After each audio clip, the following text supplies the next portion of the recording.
bahkan Rabbul Alamin saja tidak selamat dari itu, maka kita semua tidak ada yang selamat.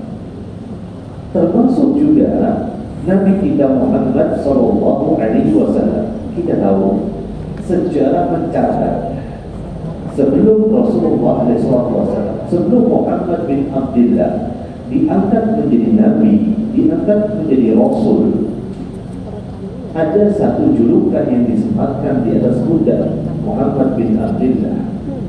Nabi kita Muhammad SAW itu julukan satu kata saja yang mencerminkan banyak hal. Mendapatkan julukan Al-Amin, yang paling terpercaya. Maka fenomena bahwa Rasulullah mendapatkan julukan Al-Amin itu tergambar dalam sejarah yang tidak bisa dinafikan. Sebagai contoh, dulu ketika Ka'bah sempat roboh, kemudian orang-orang Quraisy bersepakat untuk membangun kembali Ka'bah di atas fondasinya Nabi Ibrahim alaihissalam. Ketika Ka'bah sudah terbentuk kembali, maka tinggal ada satu permasalahan. Siapakah orang yang paling berhak untuk menaruh Hajar Aswad di tempat yang semestinya? Hampir terjadi peperangan, hampir terjadi pertumpahan darah, karena semua kabilah itu berebut untuk bisa meletakkan Hajar Aswad. Karena kita tahu Ka'bah itu punya 4 sisi. Dan ketika Ka'bah itu rubuh, maka mereka membagi tugas. Siapa sisi utara, siapa sisi selatan, siapa sisi timur, siapa sisi barat yang akan membangun kembali Ka'bah.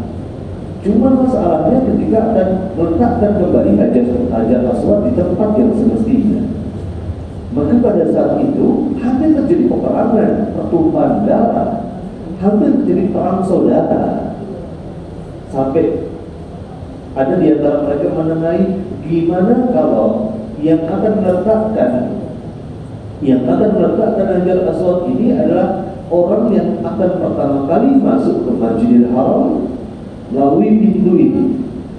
Maka ketika Allah Subhanahu wa taala mentakdirkan yang pertama kali masuk ke pintu itu adalah Rasulullah SAW, maka orang-orang Quraisy mengatakan, kita sepakat dengan orang ini, dia adalah seorang Al-Amin.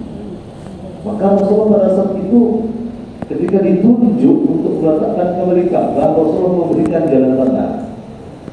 Rasulullah SAW membentangkan sebuah kain, kemudian masing-masing dari kabilah itu memegang ujung dari kain tadi ke dekat posisi yang semestinya. Lalu kemudian Rasulullah meletakkan Hajar Aswad itu pada tempatnya. Ini menunjukkan bahwa Rasulullah adalah orang yang Al-Amin. Termasuk ketika Rasulullah akan hijrah dari Mekah ke Madinah, kenapa Rasulullah SAW meninggalkan Ali bin Abi Thalib di kota Mekah dan tidak mengajaknya langsung berhijrah pada saat itu? Karena Ali bin Abi Thalib pada saat itu diberikan amanah oleh Rasulullah SAW untuk mengembalikan semua barang titipan orang-orang Quraisy. Karena kita tahu kalau orang zaman sekarang punya uang, orang zaman sekarang punya emas batangan, orang zaman sekarang punya sertifikat, punya ijazah, punya perhiasan, taruhnya di mana kira-kira? Di mana Bu taruhnya? Di bawah bantal, sudah nggak zamannya. Di bawah kasur, sudah nggak zamannya. Di lemari baju, sudah nggak zamannya.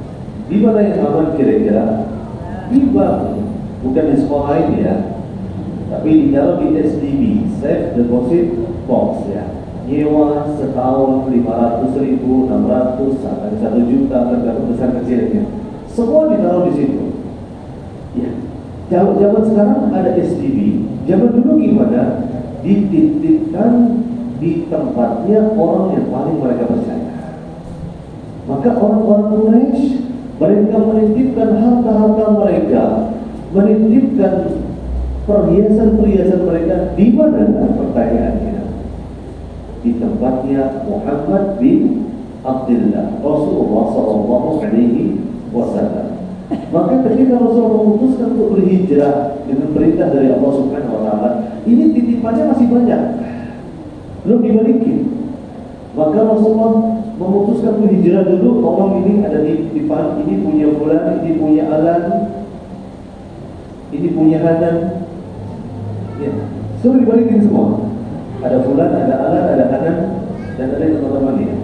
Nah, tolong dibalikin semua. Nanti setelah dibalikin, kamu baru hijrah ke mana? Ke kota Madinah. Nah, sampai segitunya. Kalau kita yang ada dalam posisi Nabi Muhammad, gimana kira-kira? Boleh mau kafir di PKI, kan gitu ya. Tapi tidak dengan Rasulullah SAW, orang yang al-amin. Begitu kemudian turun wahyu, Iqra bismi rabbikal ladzi khalaq, khalaqal insana min 'alaq, Iqra wa rabbukal akram. Ketika turun ayat itu menjadi penanda bahwa seorang Muhammad bin Abdullah dikukuhkan menjadi seorang nabi.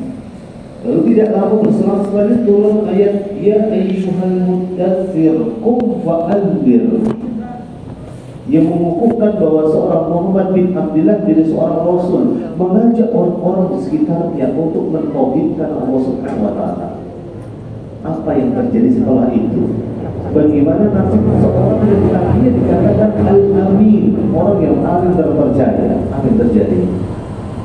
Orang-orang seketika itu juga 180 derajat mengatakan al-amin ini seorang pendusta, al-amin ini seorang tukang sihir, al-amin ini adalah orang gila. Bayangkan, dikatakan pendusta, dikatakan orang gila, dikatakan macam-macam. Artinya manusia terbaik saja tidak bisa selamat dari omongan orang lain. Manusia terbaik saja diuji oleh Allah Subhanahu wa Ta'ala dengan omongan orang lain. Tapi kenapa kita zaman sekarang kita langsung melempong, tidak diomongin sama orang? Gara-gara kita rajin ke pengajian, kita dibilang sok suci, langsung gak ngaji lagi. Gara-gara kita lagi ke pengajian, dibilang ibu-ibu jamaah pengajian, langsung sakit hati. Gara-gara rajin ke pengajian, dibilang good looking, dibilang radikal, dibilang anti-anti. Itu loh, anti ini dan anti itu, gak mau berangkat haji. Padahal ujian kita itu tidak separah, tidak seberat Rasulullah SAW. Kita ini paling zaman sekarang diomongin apa sih? Diomongin apa kira-kira Pak Bu? Diomongin apa? Oh, hijrah ya. Cuma dibilang kayak gitu, cuma ditanya, oh udah hijrah sekarang. Oh udah kerudungan sekarang ya. Oh sekarang udah ngaji ya. Oh sekarang udah sama kadrun gitu ya. Paling bandel-bandelnya apa? Dibilang kadrun, kadal gurun, nah dibilang tadi kan, gitu kan? Dibilang kadrun, dibilang apalah gitu, macam-macam. Tapi kita sudah merasa bahwa terjadi kiamat pada diri kita. Gak ada loh ya, karena kita ini rajin ngaji, gak ada yang bilang kita orang gila. Ada gak? Ya. Dulu Rasulullah dibilang orang gila. Gak ada loh, karena kita rajin ngaji, kita dibilang tukang sihir. Ada gak ada yang bilang kita tukang sihir karena kita pakai rajin ngaji? Gak ada, paling dibilang Batman, gitu ya. Ada Batman, ada ninja. Ya paling gitu aja. Tapi Rasulullah dibilang apa? Tukang sihir. Rasulullah SAW dikatakan juga seorang pendusta, tukang bohong gitu ya. Paling cuma dilabel apa sih zaman sekarang? Label-label yang gak ada manfaatnya, label-label yang kebanyakan dari kita gak tahu hakikatnya. Orang rajin ngaji dikit dibilang Wahabi. Ditanya Wahabi itu apa? Gak tahu. Wahabi itu apa? Orang rajin ngaji dikit dibilang radikal. Radikal itu apa? Gak tahu. Subhanallah. Maka dari itu, perhatikan baik-baik. orang hidup di dunia dia akan pernah ada yang selamat. Maka kalau kita mau selamat, gak usah dengerin omongan orang. Kalau kita mau dengerin omongan orang di dunia dengan harapan kita tidak selamat dari omongan manusia, maka percayalah justru kita tidak akan pernah selamat di dunia dan di akhirat. Perhatikan baik-baik. Kalau kita ingin selamat dengan cara mendengarkan omongan manusia, maka sesungguhnya kita tidak akan pernah selamat di dunia bahkan di akhirat. Maka orang kalau mau selamat di akhirat, kuncinya satu, dia harus belajar untuk tidak menggubris omongan orang lain. Karena setiap apa yang kita lakukan pasti akan diomongin orang. Setiap apa yang kita lakukan pasti akan dicela orang, dicibir orang, dibully oleh orang. Apapun itu. Bahkan orang mau berbagi saja. Orang mau berbagi sembako, berbagi Jumat berkah. Itu ada yang ngomongin. Contoh, kita mau berbagi beras misalnya ke orang, tok pak, katanya bapak butuh beras, ini saya bawa beras 1 karung. Ada yang menjinir, mas mau nyalak ya mas? Tidak, nyalak gimana? Nyalak dari mana? Ya, ini loh, kita mau berbuat baik aja, ada yang nanya, mas mau nyalak? Nah, memang kalau mau berbagi harus nyalak dulu ya. Iya, sehingga tampak kita manis di depan orang, sehingga kita tampak baik di depan orang. Sungguh biasa. Maka dari itu teman-teman yang dimuliakan oleh Allah Subhanahu Wa Taala, kita mau melakukan apa aja itu pasti ada yang ngomongin. Iya, termasuk kita ini semuanya. Nggak pakai peci diomongin, pakai peci diomongin, pakai peci miring dikit diomongin. Peci saya miring nggak? Enggak, aman ya, aman. Iya, semua pasti diomongin. Maka dari pernah ada sebuah kisah, ada seorang ayah. Ayah ini saking sayangnya sama anaknya, dia ini dengan keterbatasan ekonomi, dia nggak bisa beli kuda, dia cuma bisa beli keledai.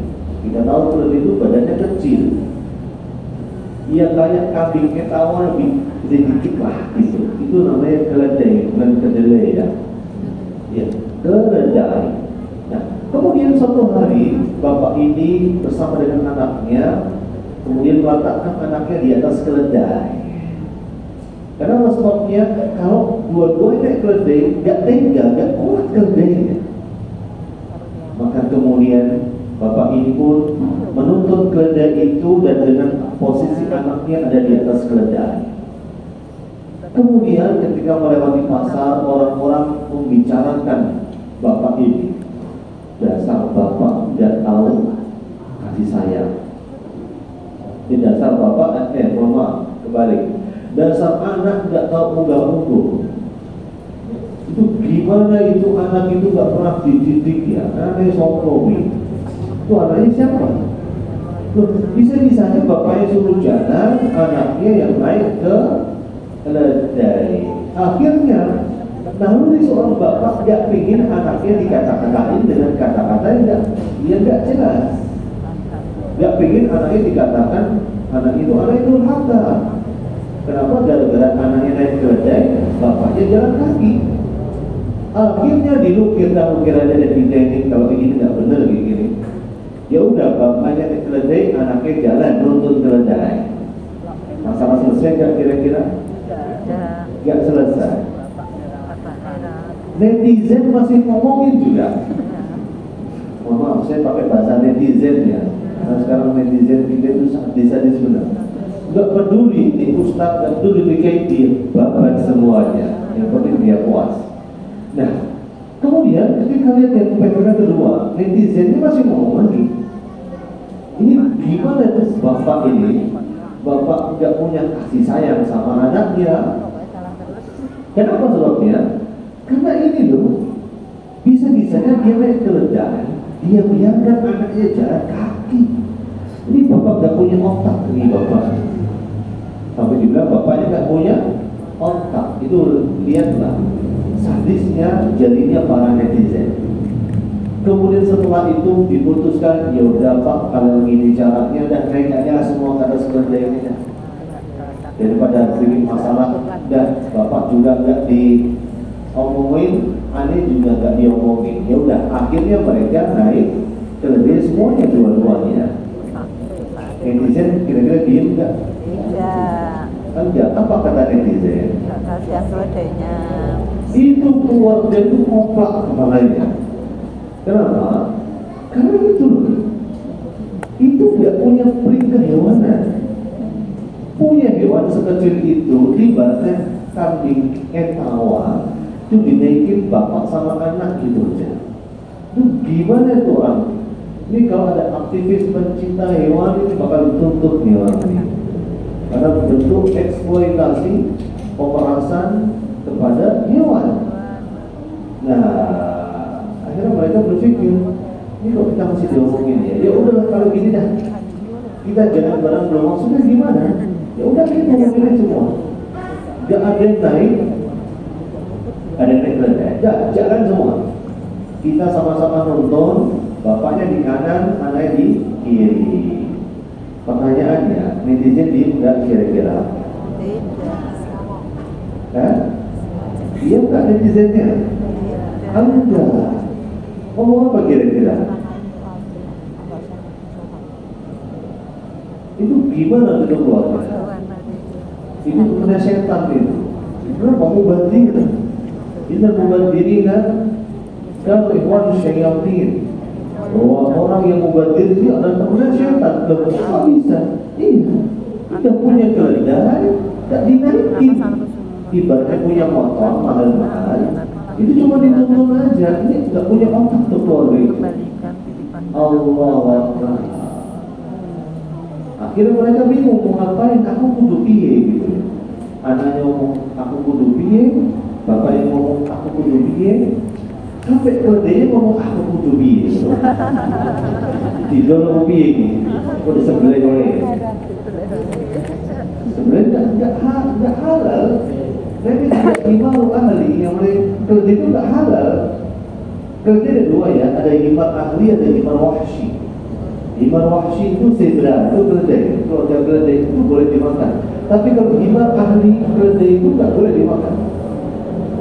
Walaupun keledai itu sudah menikah dengan seekor kuda, anaknya namanya Bigol. Bigol itu campuran blasteran antara kuda dan keledai, itu nggak boleh dimakan. Ya, keledai nikah dengan siapapun maka nggak halal untuk dimakan. Maka anak keledai namanya apa? Bigol. Anak kebun namanya apa bu? Budel. Anak sapi? Pedel. Anak wedus? Cetek. Anak ayam? Budok. Kodok, ya. Anak menungso?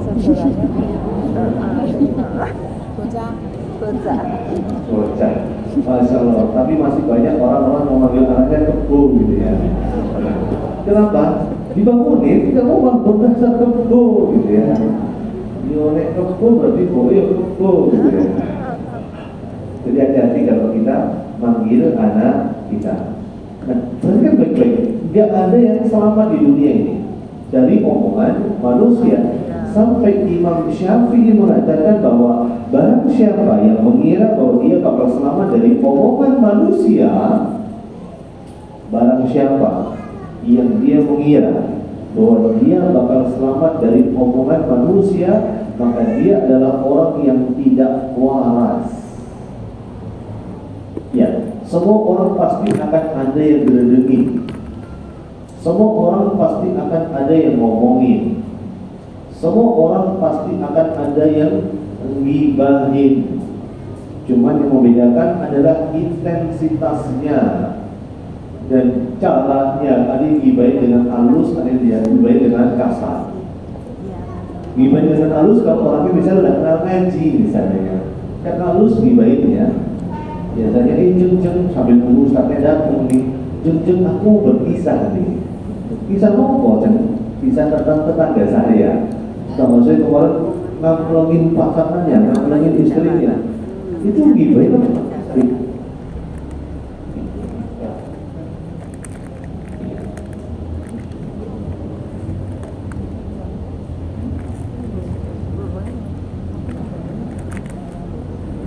Cek. Iya. Setiap orang pasti akan menggibahi orang lain. Sampai yang mengatakan ghibah adalah fakta yang tertunda. Maka artinya ada di antara kita yang selamat dari yang namanya omongan orang lain. Barang siapa yang dia mengira bahwa dia itu akan bisa selamat dari omongan manusia, sungguh dia adalah orang yang tidak waras. Kenapa? Sebab Allah saja tidak selamat dari omongan manusia. Ada orang yang mengata-ngatai Allah Subhanahu wa taala bahwa Allah itu punya anak. Allah itu salisu salasa, 3-in-1. Itu Allah Subhanahu wa taala. Ada yang ngomongin, ada yang gibahin. Ada juga Rasulullah SAW, Nabi Muhammad SAW tidak selamat dari omongan orang. Ada yang mengatakan bahwa beliau itu seorang tukang sihir, orang gila. Rasulullah manusia terbaik dikatakan orang gila, tukang sihir. Maka dari itu saya masih ingat betul ketika dulu saya pertama kali ada di Yaman gitu ya. Di sana kalau Idul Adha itu kan nyembelihnya banyak banget ya. Kita nyembelih hari Idul Adha ditambah hari tasyrik 3 hari itu, koyoknya waktu nggak cukup ya. Saking banyak disembelih pada waktu itu. Sapinya sekian ratus, kambingnya hampir mendekati angka 3 digit. Subhanallah. Hampir mendekati angka 4 digit. Artinya sudah ratusan tapi kepala besar. Nah, kemudian ketika awal-awal di sana kita lihat loh, ini kok yang namanya buntut kok dibuang ya, yang namanya kaki kok dibuang ya, jeruan kok dibuang ya. Kalau kita di Indonesia kan buntut kan enak ya. Akhirnya saya beranikan untuk memanfaatkan apa yang tidak dimanfaatkan. Saya ngomongin buntutnya. Saya pulang ke rumah habis itu dengan membawa buntut yang banyak untuk stok bikin stok ya, luar biasa rasanya. Saya masih ingat betul waktu itu dengan teman saya, orang Yaman juga. Dia nanya, itu buntut mau dibawa kemana? Cuma bertanya aja deh. Baru kali ini dia melihat ada orang bawa buntut, mau apa itu buntut? Kalau itu dulu ya, kalau zaman sekarang sudah dimanfaatin, alhamdulillah. Maka kalau kita ke Madinah misalnya, kepala kambing itu sudah dimanfaatkan, kaki sudah dimanfaatkan. Zaman dulu saya masih ingat betul itu dibuang-buang, jeruan dibuang-buang. Jadi kaki dibuang-buang, kepala juga sama. Jadi mau ngurus. Kenapa? Daging banyak, ngapain ngurusin koyok gitu? Ya, ibaratnya kalau banyak uang kertas, ngapain ngurusin receh? Maka kita waktu itu bawa buntut saya itu, terus tanya, itu bawa apa buntut? Mau saya bawa pulang ke rumah, saya masak lagi, enak banget. Maka teman saya waktu itu mengatakan, ya ngomongin kita waktu itu, tapi ngomongin terang-terangan ya. Dia nggak ngomongin sebenarnya, tapi pakai isyarat saja. Dia letakkan ini tangannya, bayangkan dia tangannya taruh di atas kepalanya, dia bilang, artinya apa? Begini. Artinya apa kira-kira?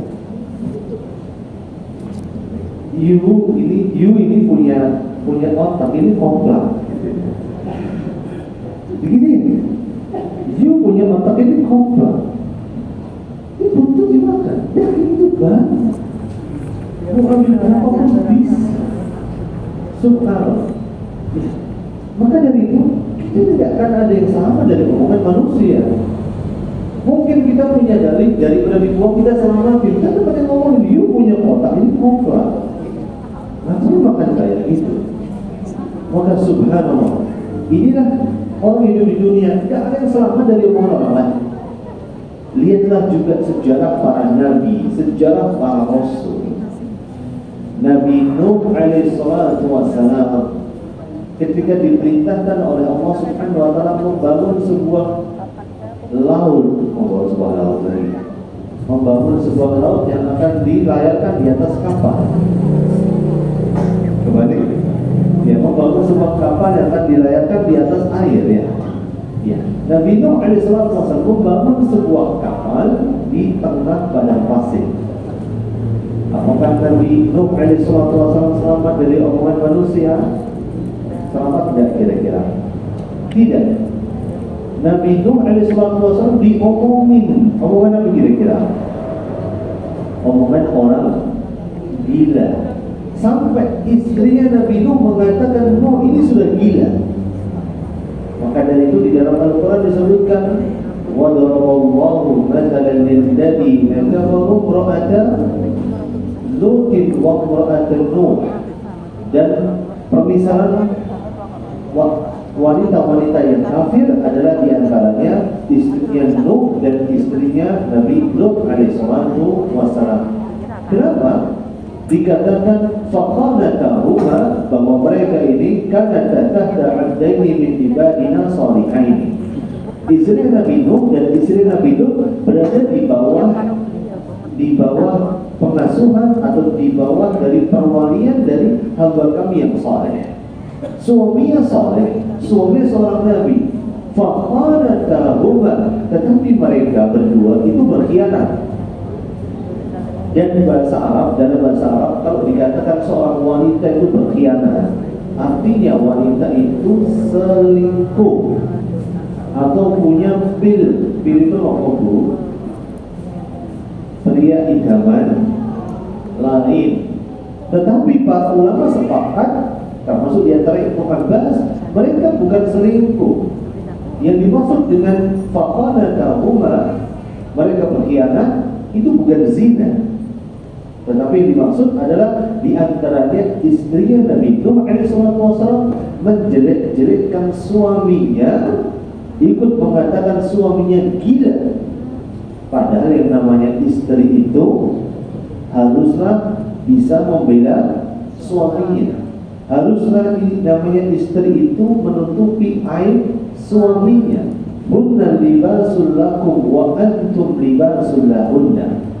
Bahwa kaum wanita itu adalah pakaian bagi kaum pria, sebagaimana kaum pria adalah pakaian bagi kaum wanita. Artinya pakaian itu menutupi aib kita. Di badan kita ada bekas borok, ada bekas operasi, ada bekas luka bakar. Dengan adanya pakaian tidak kelihatan itu. Di badan kita ada panunya, ada kutisnya, ada kurangnya. Itu nggak kelihatan kalau pakai pakaian. Itu pasangan suami istri kayak gitu, saling menutup.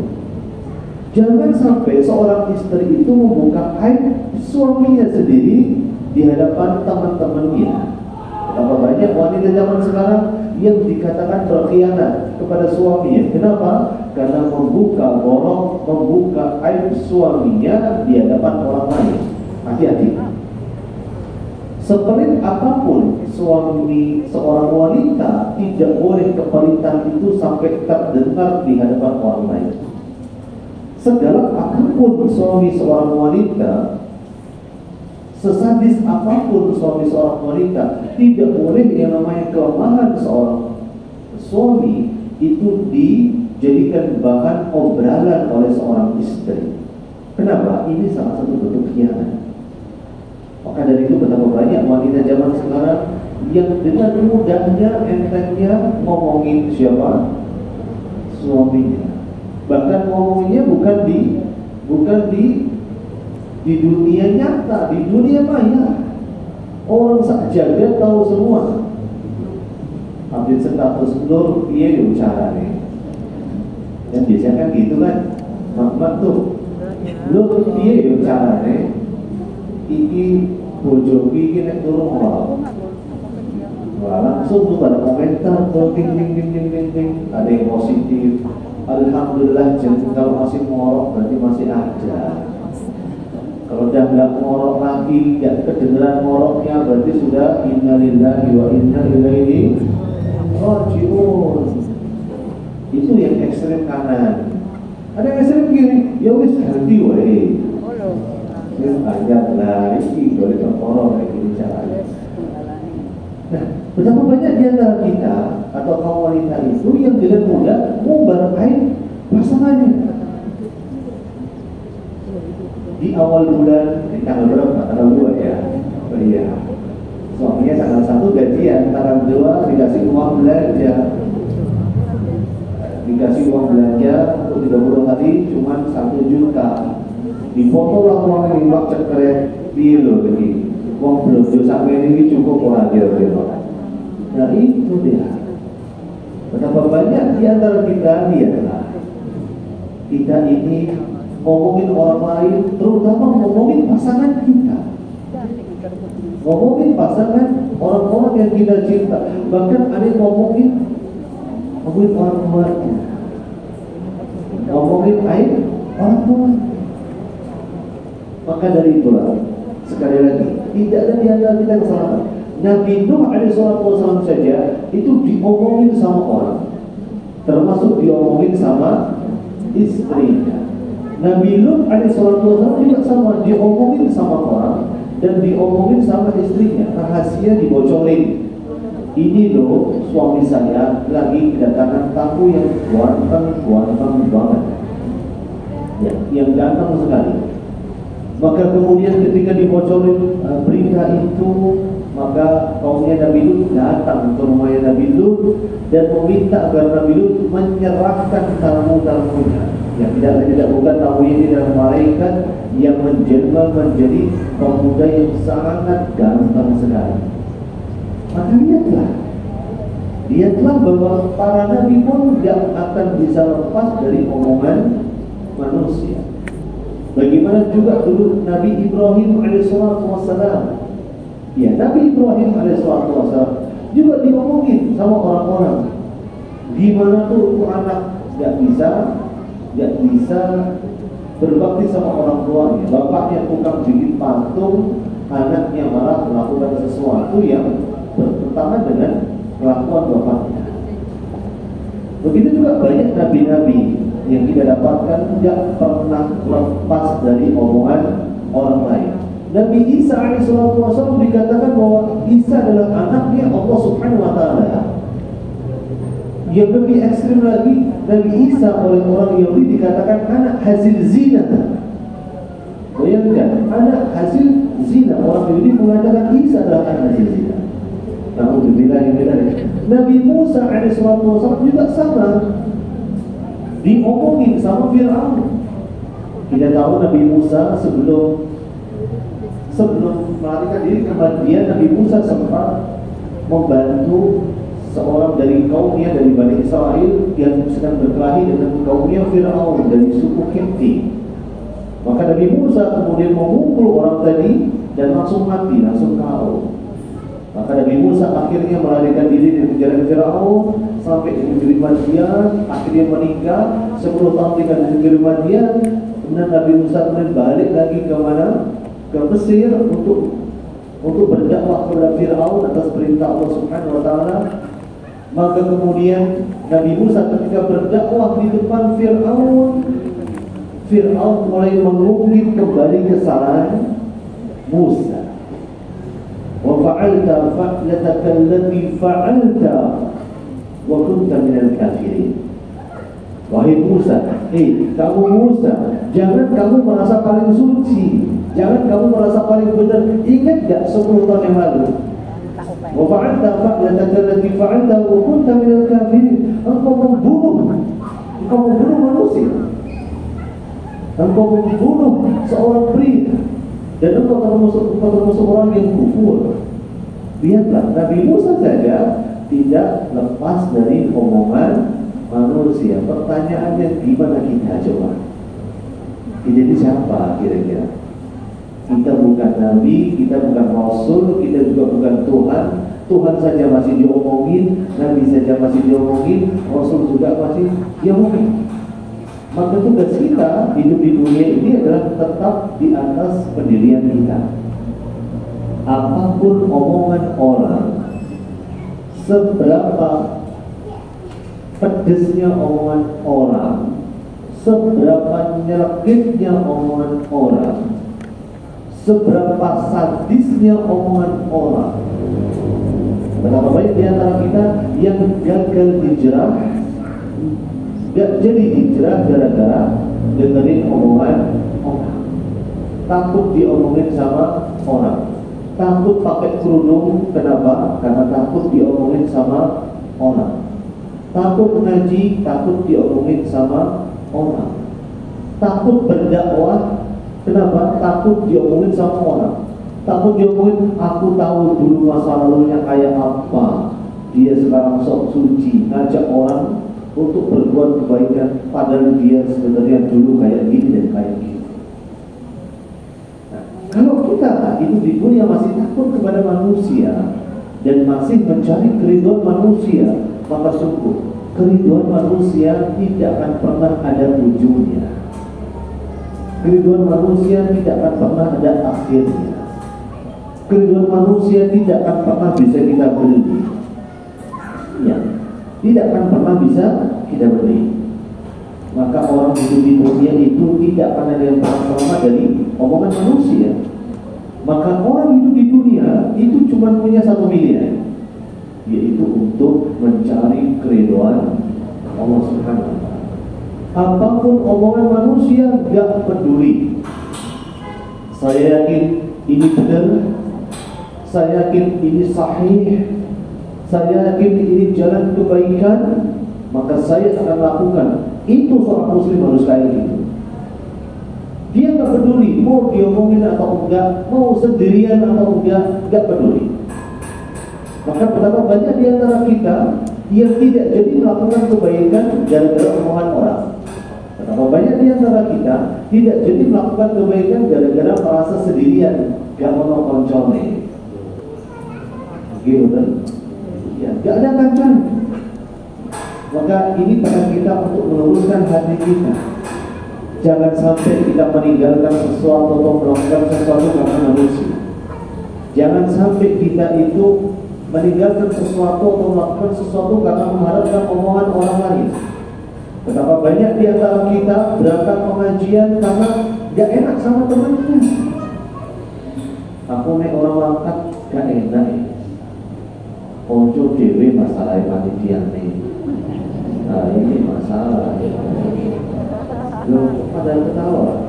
Bisa nyata loh. Saya kira ini cuma di negeri Wakanda saja. Atau di negeri di negeri apa? Hah? Konoha, biasalah. Di negeri Konoha. Saya kira cuma di negeri Konoha saja. Mereka benar ya? Iya, udah berapa ngaji, ya enak nih. Subhanallah. Jadi kita ikut-ikutan yang ngaji, ikut-ikutan ngajinya sana sini. Ya, betapa banyak kita ini ngajinya sana sini, ngajinya kayak orang pramuka, di sini senang, di sana senang, di mana-mana itu senang. Begitu pulang pengajian, pusing kepala berbiaya, pusing kepala saya. Kenapa? Bingung kan? Ustaz barusan bilang Allah itu di atas arsy, di atas langit. Kemarin saya ngaji di sono bilang Allah itu di mana-mana. Kemarin lagi saya ngaji di sono bilang Allah itu nggak di langit, nggak di mana-mana, Allah itu nggak ada di mana-mana. Jadi pusing kepala kita.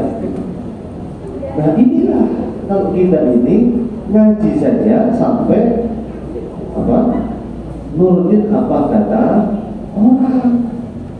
Iya, sama ikutin sini, ikutin tinggal kita bingung nih.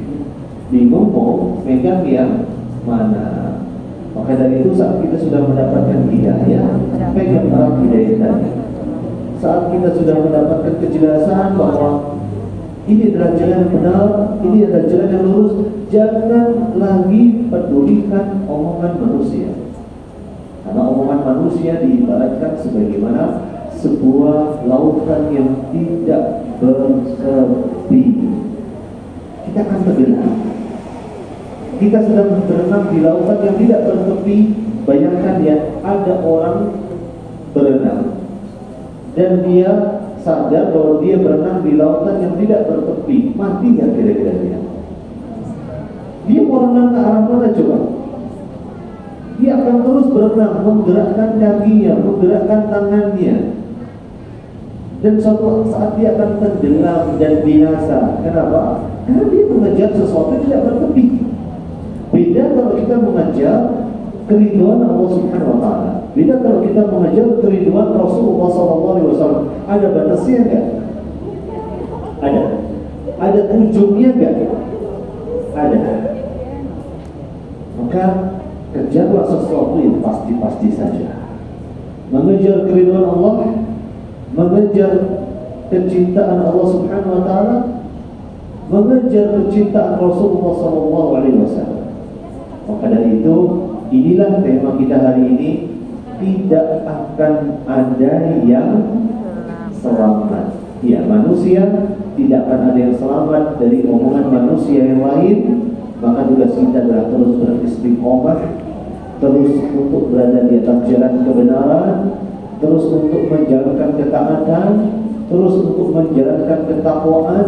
Semoga dengan itu Allah Subhanahu wa Ta'ala memberikan kepada kita husnul khatimah dan memasukkan kita ke dalam jannah yang diridhoi oleh Allah Tabaraka wa Ta'ala. Wallahu ta'ala wa sallallahu wa sallam wa baraka ala nabiyyina Muhammad wa ala alihi wa ashabihi ajma'in walhamdulillahi rabbil alamin. Dan insyaallah akan kita lanjutkan dengan sesi tanya jawab kita. Barakallahu fikum jami'an. Alhamdulillahirrahmanirrahim. Telah bersama-sama kita mendengarkan ilmu yang luar biasa manfaatnya bagi kita semua, Masya Allah.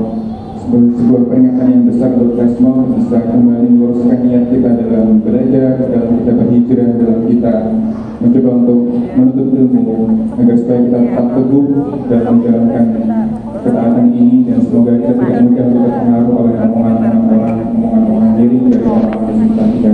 Semoga Allah memberikan istiqomah kepada kita semua untuk senantiasa mudah dalam menuntut ilmu. Dan satu hal lagi, bahwa sosok kehidupan yang patut kita cari, kita kejar adalah keridhaan Allah dan keridhaan Rasulnya, bukan dari keridhaan manusia. Karena keridhaan manusia tidak pernah ada ujungnya. Ada pertanyaan? Jazakallahu khairan kepada Ustaz Manang atas ilmu yang disampaikan kepada kita semua. Semoga Allah memberkahi ilmu Ustaz. Baik, apabila ada pertanyaan, dipersilakan kepada para jamaah untuk bisa memberikan kertasnya kepada panitia untuk bisa diselipkan kepada tabir yang ada di depan para jamaah sekalian.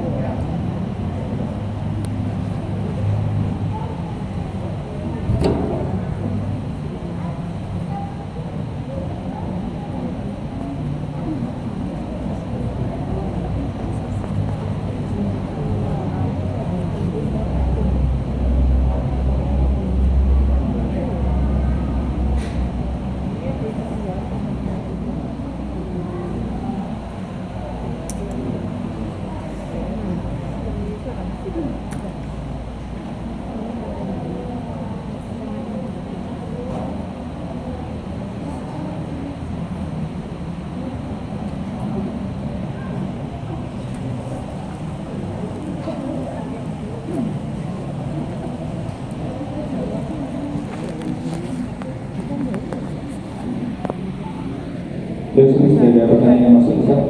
Saya bacakan terlebih dahulu sambil menunggu pertanyaan-pertanyaan yang berikut. Assalamualaikum warahmatullahi wabarakatuh.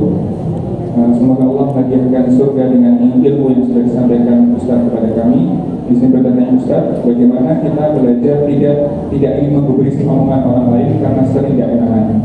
Misalnya ada kegiatan yasinan, kita sudah menolak, lain waktu diomongin dan lain waktu datang. Wassalamualaikum warahmatullahi wabarakatuh. Baik. Bismillahirrahmanirrahim. Alhamdulillah, wassalatu wassalamu ala rasulillah wa ala alihi wa ashabihi ajma'in. Amma ba'd, saudara sekalian yang dimuliakan oleh Allah Subhanahu wa Ta'ala. Sebenarnya banyak langkah ya agar kita mencoba untuk tidak menggubris omongan orang lain atas diri kita. Maka yang pertama yang harus kita lakukan adalah jelas kita harus minta tolong kepada Allah Subhanahu wa Ta'ala. Karena Allah Subhanahu wa Ta'ala yang telah membolak-balikkan hati kita. Maka di antara doa yang bisa kita baca adalah doa ketika Rasulullah juga banyak membaca doa ini. Itu doa yang muqallibal qulub tsabbit qulubana ala dinik. Ya musarrifal qulub sarrif qulubana ala ta'atik. Wahai zat yang membolak-balikkan hati, tetapkanlah hatiku di atas agamamu, di atas aturanmu, di atas keridhoanmu. Jadi kita banyak berdoa kepada Allah Subhanahu wa Ta'ala. Kenapa kita harus banyak berdoa? Karena hati manusia itu lemah. Hati manusia itu cepat berbolak-balik. Kita mungkin pernah dengar ya ada orang yang dibilangi bahwa oh dasar esok beli sore tempe. Hati manusia itu lebih parah daripada berubahnya kedelai jadi tempe. Kalau kedelai jadi tempe itu pagi kedelai, sore jadi tempe. Tapi manusia sekarang ngomong kayak gini, semenit lagi sudah beda lagi omongannya. Hati manusia berubah-ubah.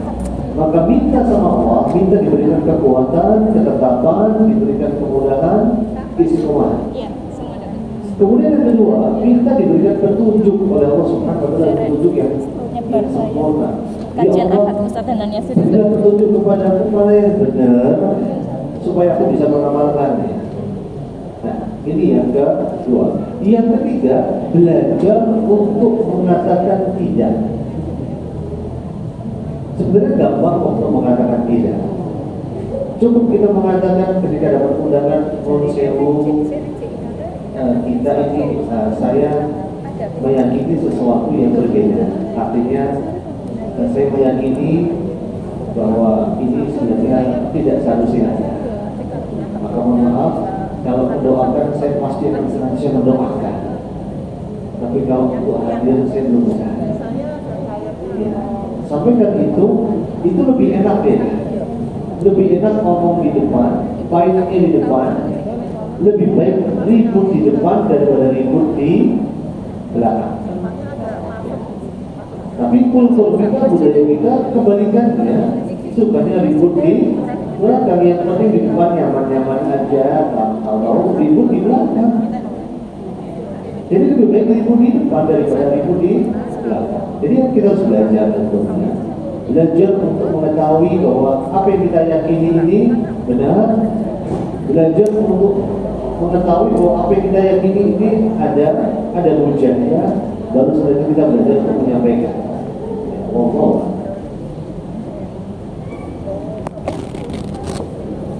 Baik, Ustaz sudah untuk pertanyaan yang masuk, tidak ada pertanyaan Ustaz. Baik, karena tidak ada pertanyaan lagi, kita insya Allah tutup dengan doa kafaratul majlis. Subhanallah wa bihamdika, asyhadu an la ilaha illa anta, astaghfiruka wa atubu ilaik. Assalamualaikum warahmatullahi wabarakatuh. Waalaikumsalam warahmatullahi wabarakatuh.